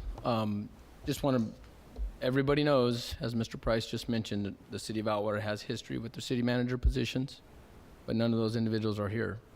So we get what we pay for. And at the same time, we have to make sure that we've provided those individuals with the proper training and provided them the tools they need to be successful. With that being said, if it's not Ms. Waterman, what is our backup plan? It's not an easy position to fill. Look at cities around us who pay a lot more. I think we're having personal opinions that are being relayed today, and that's unfortunate because these discussions should happen outside of city council meetings with performance evaluations and other items. So I would hope that we're looking forward for the city of Atwater and the progress of the city for everything that we've been voted in to do. Thank you. Thank you. Good evening, Linda Dash. Not only have you gone through many city managers, you've gone through many police chiefs, you've gone through many, actually, finance directors, 6 and 6 years. But what really gets to my heart is the 7 police officers that lived a life of hell going through all those different police chiefs. They were harassed, they were threatened. We're talking about. I'm telling you. We're talking about the city manager, Linda. Because we didn't have anybody strong enough, the head of the city, to stop the harassment.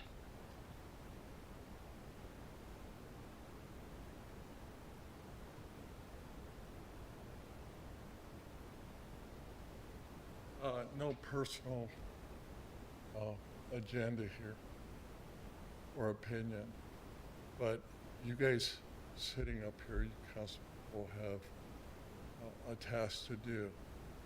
And one of them is to keep this city going. When you have a city manager who has generated at least 2 lawsuits that had to be paid out by the city. Okay, the Ron, and because she's acting as a tenant and everything going on there, so we end up paying on that lawsuit. You have to look at what's best for the people of Atwater here. And when you have a city manager who's generating these lawsuits, the second one being she's responsible for Sammy Joseph's lawsuit. Whatever comes out of that thing, the only people who got rich here were the city attorneys. All the attorneys that charge the city a fortune. That's because of Lori Waterman. Nobody else, because she listened to them, they got rich. And we're going through this. So you have to determine yourself here, is this the type of city manager you want?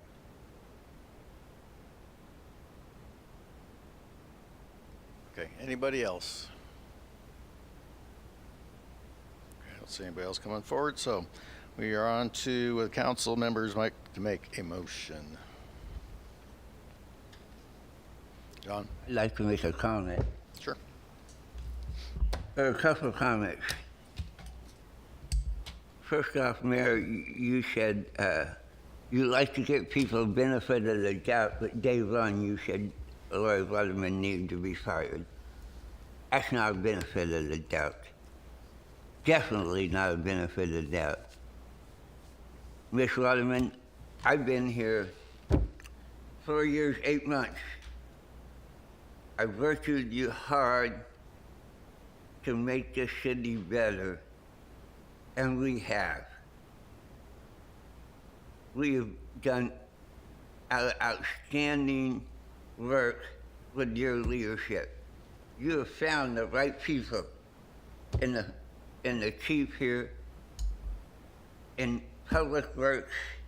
You have found the right people. You have done an outstanding job. And I beyond what other people are saying here, I work with you on a day-to-day basis, and I've been extremely satisfied with everything that you've done. Yes, there have been mistakes, but nothing to be pointed fingers at.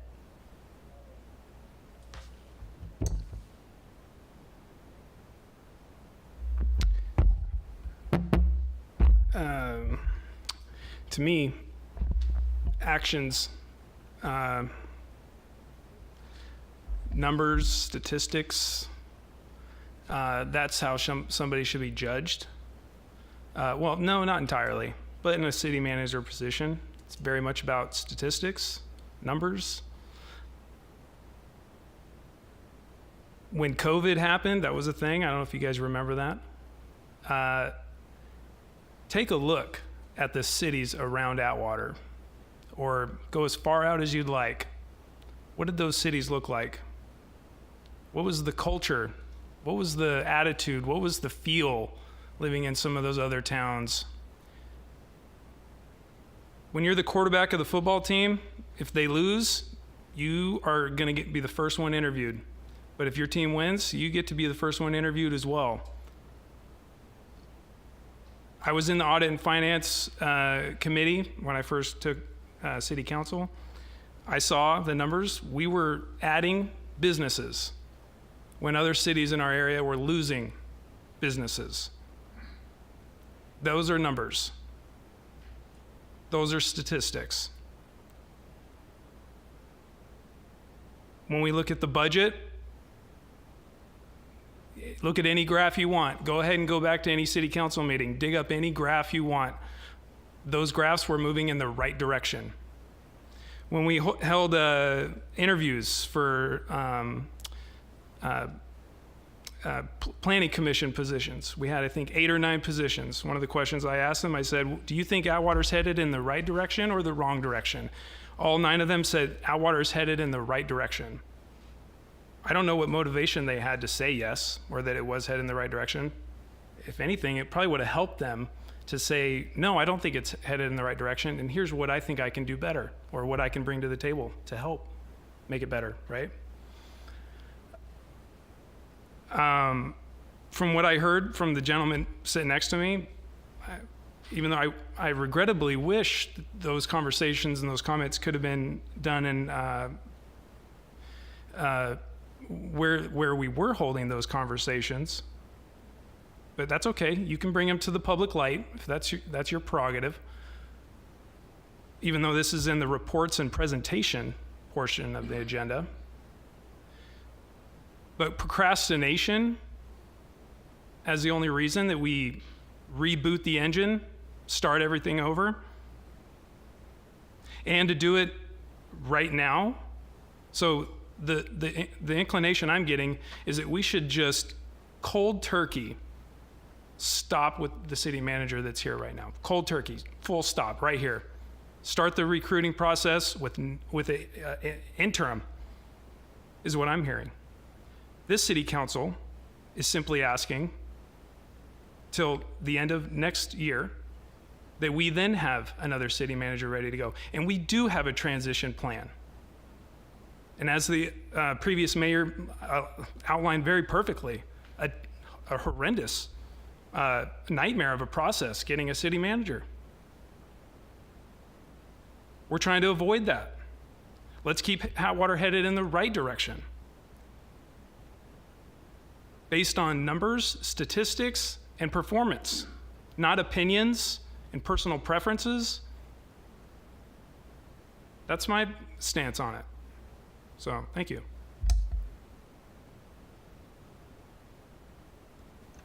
Do we have a motion? We don't have a motion. Motion to approve. Second. Motion by Button, second by Kale. Kale? Yes. Ambrose? Like the direction that this is going to go. It's going to keep us stable for another year and also set us up for the future. So yes. Button? Yes. Nelson? No. Motion passes. Okay, so now we're moving on to city manager updates. Thank you, Mayor. First, I want to thank the council for your continued support and trust in me. Our accomplishments are a combination of council and staff commitment to listen and provide the community with the services they deserve and have come to expect while planning for the future and bringing the city forward. I promise you I'll continue to give 100% to keep moving this city forward. Mayor, I am disappointed you feel this way. I've tried to build the trust and working relationship that's so important to be successful. My door has always been open to you. I've always been transparent, truthful, and responsive to your inquiries, and I will continue to do my part. I do ask how you make a determination when I've had no evaluation. You never told me what your expectations were. In fact, during my evaluation, you asked me to step out, but I was never called back in to go over what was discussed. We treat our employees with respect, and I should be able to expect the same consideration. I may not be able to change your mind or those in the audience, but I've always put the city first. I'm proud of what we've accomplished in my last 5 years as city manager, and the council should be as well. I've always taken my role seriously and have had to make some tough decisions to move the city forward. Decisions, as mentioned as well by the audience, that others just kicked down the road for someone else to handle. Might not have been easy decisions to make, but I made them, I accepted them, and I owned them. Again, I thank the council for my amendment, and I will continue to work hard for you and your city, our city. I will continue to do the right things for the right reasons. I have no hidden agenda. I only want what's best for the city. Thank you, Mayor. Okay, so now we're on to comments from the public once again. At this time, any person may comment on any item which is not on the agenda. You may state your name and address for the record, however, it is not required. Action will not be taken on an item that is not on the agenda. If it requires action, it will be referred to staff and replaced on a future agenda. Please limit comments to a maximum of 3 minutes. Under the Brown Act, members of the public are entitled to directly address the city council as a legislative body of the city, not other members of the public or staff. I'm now going to open public comment. Any speaker cards? There are no speaker cards. Are there any members of the public inside the chambers who would like to speak? If so, please come forward now.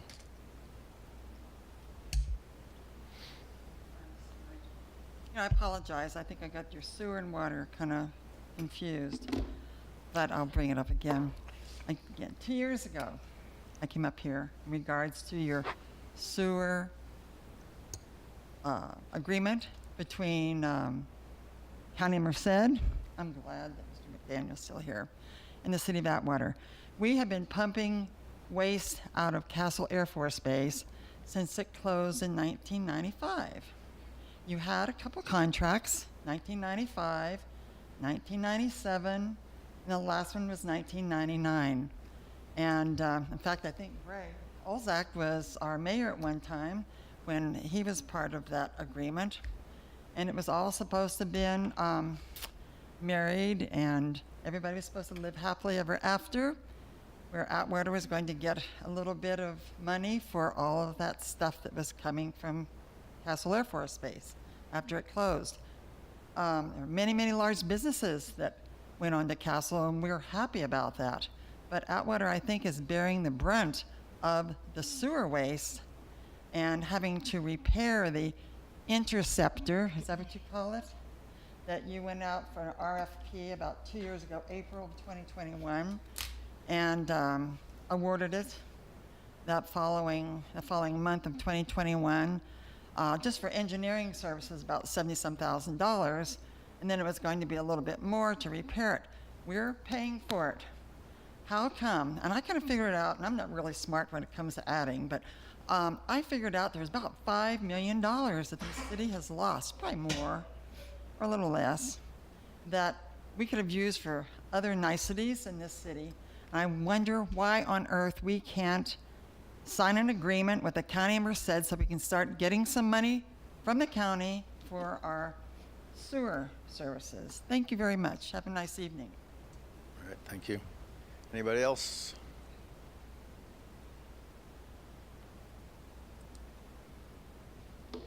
Good evening, Mayor Nelson and City Council. Criston Santos here representing the office of Congressman John Duarte. First off, I'd like to take some time to congratulate Officer Roberto Vargas. And as Chief Salvador said, events like what took place Sunday night highlight the dangers that our brave men and women in law enforcement face every day. And we cannot thank individuals like Officer Vargas enough for stepping up to protect the citizens of Atwater.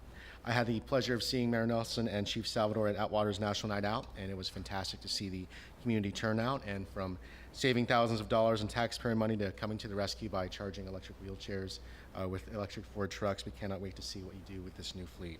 Our office was also honored to participate in the ribbon cutting ceremony for Juniper Elementary, and we would like to congratulate Superintendent Christy LeBeau, AESD Board President Mark Hendrickson, and Principal Michelle McCabe for this milestone, and we cannot wait to see what our future Blue Jays do to enrich the Atwater community and the world. I'm also extremely excited to invite all of you and the public, the citizens of Atwater, to Congressman John Duarte's upcoming town hall right here in the city of Atwater. It will be on Tuesday, August 29th at 7 p.m. It will be held at the Atwater Memorial Building at 1390 Broadway Avenue right here in downtown Atwater, and this is going to be our first Merced County Town Hall. We're really excited about taking it back, as Supervisor McDaniel would say, to the heart of Merced County. We've had the opportunity for constituents in Patterson and Stanislaus County and Kerman and Fresno County. We champion ourselves in being an accessible office with an accessible congressman. And yes, it's probably going to be heavy on veterans issues, but we want to assure the public that it is an open forum to ask about anything from water to immigration reform or any of our other legislative efforts in the House of Representatives. So again, Tuesday, August 29 at 7 p.m. at the Atwater Memorial Building for our first town hall with Congressman Duarte here in Merced County. Thank you for your time. Thank you, Criston. Just want to say that at the end of my comments here for the city manager contract, yeah, the interim city manager that's how it works. And the guy that could gone filled it is sitting right over here. That's the guy right there. You guys could have put him up there in that seat, but that's, you know, water under the bridge now, as they say. To go behind what Linda was talking about as far as the sewer rates and all that, in 2015, myself, Scott McBride, Frank Petro, and Tom Terpstra, the city attorney at the time, we had all collected our collective minds together here, and we were talking about that. Since 1999, when there was a contract with the Castle Joint Powers Authority, that was the last agreement there was. We since then, for 25 years, have not collected one red cent for sewer service. It's going for free over there to the treatment plant. That's a fact. It's not conjecture. We're also putting the affluent water onto one of our local farmers' land for free. You guys know that? Anybody aware of that? It's true. But we're not saying anything about it because that same farmer has made considerable campaign donations to our local city council people, certain ones. Amazing, isn't it? When it comes to this sewer line, Linda's right. About $5 million has been squandered away by this city. We were working on it. 2016 rolled around. Then come the hell known as the controversy for the city manager, and everything got tossed aside. Everything, including the rates for Castle to be paying for sewer to the city of Atwater. Now, we're asking the citizens, and I would like to ask, how many % has the sewer rates for the citizens over the past 25 years gone up? Well, they haven't gone up. Hell, they haven't even been assigned to the county. Nobody. But by God, the citizens of this city have picked up the tab for the sewer and all of the increases. That's pathetic, people. That's pathetic. Get it together. Get that agreement taken care of.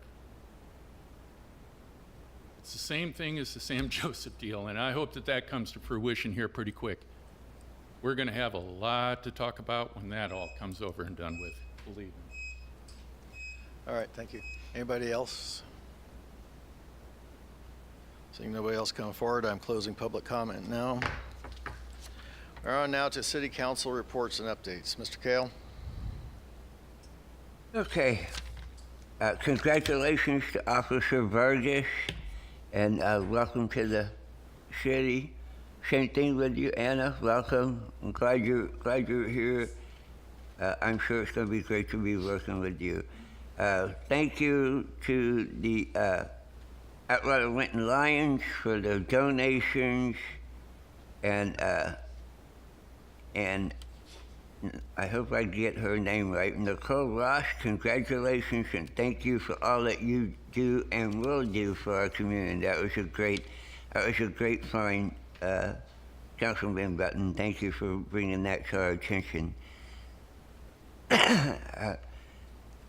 Lori, I'm glad we got to secure you here for at least another year. Appreciate that, and I want to thank you for everything you do for us, and thank you for your words that you said. And then I would like to recommend that we get Jeremy Daniel, Mark Hendrickson, and possibly Raul here, so that they can answer these questions of why the county is not standing up to our stuff, because I have worked with Greg on that issue, and the county keeps, okay, yeah, we're gonna get to you, we're gonna get to you, we're gonna get to you. We've been doing that for over 2 years. Now, we don't wanna stand here and go to them and belittle them in public. So I'm asking that they come our next meeting and get here so that our county supervisors can explain why they're not helping us. Thank you. Mr. Button? Welcome, Anna. Hopefully the only graphs and presentations you give us will be positive ones when it comes to finance.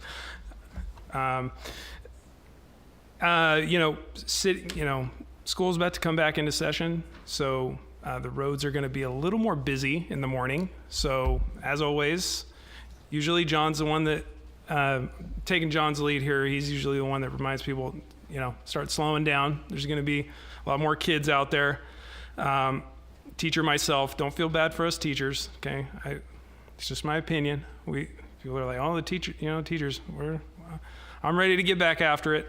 I just want to say, definitely don't want, people are going to be, man, Tyler doesn't like City of Atwater Little League. I don't want that to be the thing. I just simply want to make sure whatever decisions we make up here, it's really this simple. And I know it's the same with everybody else up here. Whatever decisions we make up here, it's the best decision for everybody in this town, as best as we can. Some of the decisions, raising rates, that one's not fun. So you just got to do the best you can with what's being put in front of you on this agenda. And I try to do that. Hope everybody has a great night, and thank you, Mayor. Mr. Ambrose?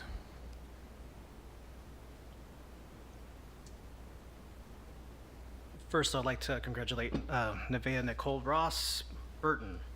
Had to get the full name out there. It does take a lot of courage to come out and speak to the public, or even just to get the ear of a council member, and let alone someone who has who's visually impaired. So I'm happy that you're working with the city, and hopefully a lot more good comes out of this. I definitely want to welcome Officer Vargas as well as Mrs. Nicholas. Thank you for choosing Outwater. Welcome aboard. And yeah, looking forward to working with you on the Audit and Finance Committee. Also, thank you to the Lions Club on your contribution. That field's definitely going to appreciate the money that you guys raised and are donating. To the Little League, again, I want to work with you guys. I want to see a plan laid out, and not just, oh, well, we're going to play ball on the field. How are we going to get there? That's the one thing, again, as a resident and as a parent, I want to see the plan, because the plan was not laid out very well this past year, nor really the year before that. I also attended the ribbon cutting for Juniper Elementary. Beautiful campus, especially since it's brand spanking new. I've completely drawn a blank on this gentleman's name.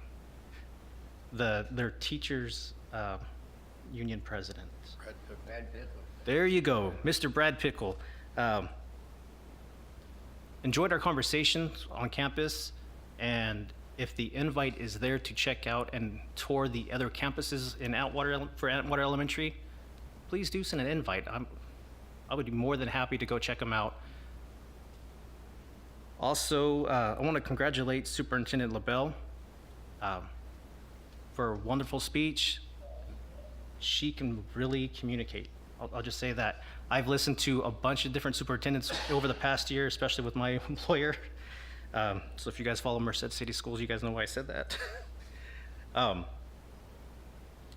Last but not least, congratulations, Lori. It was a pleasure working with you the last few years, and it will be a pleasure working with you for the next 17 months. But also, the city of Atwater, I know will be excited for what's to come in the recruitment process. Because as far as the way I read our agreement there will be change. It's just not right away. So if anyone is interested locally, keep in mind 17 months, there may be a change. Okay, Brian's not here. Okay, Anna, welcome. While the council would appreciate only positive reports, I think what we'd rather have is the real report, good or bad. Because if it's bad, we need to know what's coming and how we're going to address it. And we'd like to know what are the implications of our decisions that we make. So, welcome. Okay, that's it. No closed session, so adjourn the meeting.